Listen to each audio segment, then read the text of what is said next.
Ang hindi ko maintindihan mga bestie guys, loves ko, yung mga profile na nakalock. Hello, magandang araw, happy Monday po. Ngayon ay mag-i-expire na ang aking load mamaya. So dahil mag-i-expire na ang aking load mga bestie ko at marami-raming MB pa ito, pumasyal po tayo sa mga bahay. May mga bahay po ako na pinuntahan na hindi ko maintindihan. Bakit kayo nakalock? Bakit lock ang profile nyo? Anong silbi ng pagiging creator nyo or digital creator ba kayo or spy?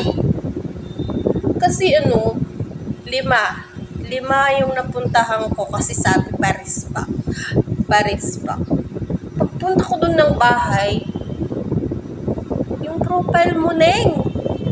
Yung profile mo, sir, nakalock.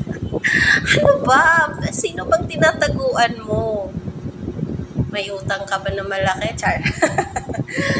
Di ko lang maintindihan ng mga bestie. At sumisilip po yung aking white hair. Hayaan nyo na. At ngayon po ay mag-e-expire ng aking load. At wala pa ako pang load. Baka, ngayon, Lunes? Baka bukas pa tayo may load.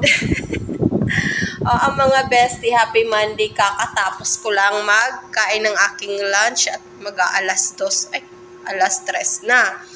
Yun lang mga bestie ko. Napatanong lang ako kasi may mga pinuntahan akong mga profile nila is mga nakalock naman. Paano ako mag-i-engage dun? Diba? Huwag mo i-lock ang profile mo kung gusto mong may mag-engage sa'yo. Kasi kung ganyan ka bestie, hindi ka digital creator, spy ka. That's all. Thank you for watching, loves.